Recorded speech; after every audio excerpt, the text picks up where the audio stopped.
નમસ્તે વાલા ખેડૂત મિત્રો, તો આ 2024ની વાવણીમાં કોણ જીતશે એટલે કે કયો પાક જીતી જશે, કપાસ કે પછી મગફળી? આ બંને પાક વિશેની આજે વાતચીત કરવાની છે. કેમ કે વાવણીનો સમય ચાલી રહ્યો છે. અત્યારે ઘણી બધી જગ્યાઓ ઉપર સારા એવા વરસાદ પડી રહ્યા છે અને ખેડૂત મિત્રો અવારનવાર પાકોનું વાવેતર કરી રહ્યા છે. તો કપાસ અને મગફળીના પાકનું સરેરાશ કેટલું વાવેતર થવાનું છે અને આ વાવેતરની સાથે સાથે કયા પાકનો ભાવતાલ સારો એવો આગામી સમયમાં આપણને માર્કેટમાં પણ મળે એની પણ વાતચીત કરવાની છે. જેથી કરીને તમે આ વિડીયાને છેલ્લે સુધી જોજો, જેથી કરીને તમને વધારે ખ્યાલ આવે. હું તમારી સાથે સાગર રાસડિયા આપ સૌ ખેડૂત મિત્રોનું હાર્દિક સ્વાગત કરું છું. ખેડૂત છે તો જગત છે એવા હેતુથી અવારનવાર ટેકનોલોજીકલ ડિજિટલ ખેતીવાડીની માહિતી આપણે લાવતા રહીએ છીએ કે જેના કારણે ખેડૂત મિત્રો માહિતગાર બને, ઓછી જમીનમાં સારું એવું ઉત્પાદન મેળવી શકે. તો તમે જે આ પ્લેટફોર્મ જોવો છો એમાં નીચેનું ઘંટીવાળું બટન દબાવીને આ ચેનલને સબસ્ક્રાઈબ કરો. ફેસબુકમાં જો તમે વિડીયો જોતા હોય તો એમાં પણ આપણા પેજને ફોલો કરી દેજો. આ વિડીયોની આપણે શરૂઆત કરીએ એ પહેલાં તમે જે અત્યારે પોસ્ટર જોઈ રહ્યા છો એ વસુધા એગ્રોટેક દ્વારા સરસ મજાનું એક ટ્રેક્ટર બનાવવામાં આવેલું છે. આ ટ્રેક્ટરને સિંગડા ટ્રેક્ટર તરીકે પણ આપણે ઓળખી શકીએ છીએ. 7.5 હોર્સ પાવરના એન્જિનમાં ઉપલબ્ધ છે. કોઈ પણ ચોમાસું પાકમાં નિંદામણ માટે, કોઈ પણ પ્રકારના હાથી આંકવા માટે, દવાનો છંટકાવ કરવા માટે આ ટ્રેક્ટરને તમે આસાનીથી ઉપયોગ કરી શકો છો અને ઓછામાં ઓછી જમીનમાં પણ ખેડૂત મિત્રો આસાનીથી આ ટ્રેક્ટરને વસાવી શકે છે.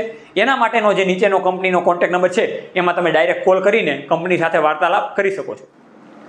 તો વાલા ખેડૂત મિત્રો, આજે એક નવા જ ટોપિક ઉપર વાતચીત કરવાની છે કે જે ટોપિક સાંભળતાની સાથે આપણને રસપ્રદ વાત યાદ આવે, કપાસ અને મગફળી. ચોમાસું સિઝનના અને એમાંય ખાસ કરીને સૌરાષ્ટ્ર વિસ્તારના જે ખેડૂત મિત્રો છે એમાં ખાસ કરીને જે મહત્વના બે પાક હોય એ છે કપાસ અને મગફળી. તો આ કપાસ અને મગફળીના પાકમાં કોણ જીતશે એ આપણે ટેગલાઈન ઉપર વાતચીત કરવાની છે. તો વાલા ખેડૂત મિત્રો, આ 2024ની વાવણીમાં ઘણી બધી જગ્યાએ વાવણી થઈ ગયેલી છે. વાવણી થઈ ગઈ છે પણ એની ઉપર પાછો વરસાદ નથી થયો. તો ઘણા બધા ખેડૂત મિત્રોને કપાસ ડૂલ થતા હોય, ઘણી બધી જગ્યાએ મગફળી પણ ના ઉગી હોય, એવા પ્રશ્નો અત્યારે સામે આવેલા છે.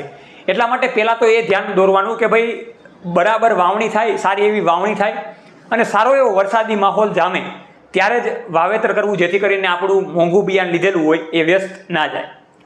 બીજી વાતચીત કરવી છે કપાસ અને મગફળીમાં કોણ જીતશે. તો અત્યારે આ વાવણીમાં જોતા એવું લાગી રહ્યું છે કે મગફળી અત્યારે અગ્રેસર ચાલી રહી છે. મગફળીનો જે પાક છે એ કપાસના પાક કરતાં ક્યાંય પણ સારો એવો ચાલી રહ્યો છે. કપાસ અત્યારે ઘણા બધા ખેડૂત મિત્રો વાવવા માંગતા નથી અથવા તો વાવવાનું ઓછું કરી રહ્યા છે. માની લો કે ગયા વર્ષે 20 વીઘાનો વાવેલો હોય તો આ વર્ષે 10-8 વીઘાનો વાવે એવી શક્યતાઓ રહેલી છે. પણ જે વિસ્તારમાં કપાસનું વાવેતર થાય છે એ ખેડૂત મિત્રો આસાનીથી કપાસનું વાવેતર કરે છે અને કપાસનું વાવેતર પણ કરવું જોઈએ, કેમ કે એ પણ એક સારો એવો પાક છે. હવે વાત આવે છે કે કપાસ કેમ મગફળીથી હારી રહ્યો છે અત્યારે, એની આજે વાતચીત કરીએ. તો હારી જવામાં કપાસનો એક એ ફોલ્ટ છે કે એમાં જ્યારે એક વીણી આવી ગયા પછી બીજી જ્યારે વીણી આવે છે ત્યારે એમાં ગુલાબી ઈયળના પ્રશ્ન રહે છે.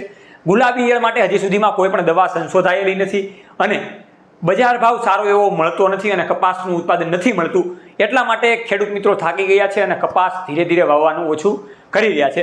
પણ ગુલાબી ઈયળ માટે એક પ્રોડક્ટ લોન્ચ કરી રહ્યા છે, આપણે ગુજરાતમાં લોન્ચ થઈ ગઈ છે. એ બેસ્ટ પ્રોડક્ટ છે.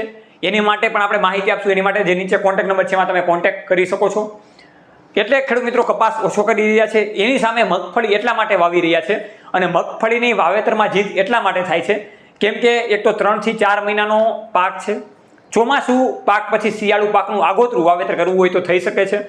મગફળીમાં બીજી કોઈ ઝંઝટ રહેતી નથી અને આસાનીથી વહેલો પાક નીકળી જાય અને ભાવતાલ સારા એવા મળે એટલે મગફળી ખેડૂત મિત્રો વાવવાનું વિચારી રહ્યા છે.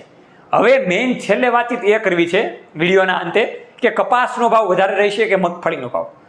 તો એ તો અત્યારે 80% જાણવા મળી રહ્યું છે કે આ વર્ષની સિઝનમાં કપાસનો ભાવતાલ પ્લસ રહે એવી શક્યતાઓ અત્યારથી દેખાઈ રહેલી છે. મગફળીના ભાવ સરેરાશ રહે એવી શક્યતાઓ દેખાઈ રહેલી છે. એટલે જે ખેડૂત મિત્રોને કપાસનું વાવેતર કરવું હોય આસાનીથી કપાસ પણ વાવી શકે છે, મગફળી પણ વાવી શકે છે. બજારમાં બીજા પણ ઘણા બધા પાકો છે, સોયાબીન, તુવેરને લગતા, એ પણ કઠોળના પાકો વાવી શકે છે. બીજી ખેડૂત મિત્રો, ચોમાસાને લગતી માહિતી આપણે માત્ર ને માત્ર આ પ્લેટફોર્મ પર આવતા રહીશું. અવારનવાર ટેકનોલોજીકલ અને ડિજિટલ ખેતીવાડીની માહિતી પણ આ પ્લેટફોર્મ ઉપર તમને મળતી રહેશે. એટલા માટે જોતા રહો રમેશને માટે ખેડૂત પુત્ર ગુજરાતી. ખેડૂત મિત્રોની સાથે જય જવાન જય કિસાન, આ બંને છે આપણા દેશની શાન.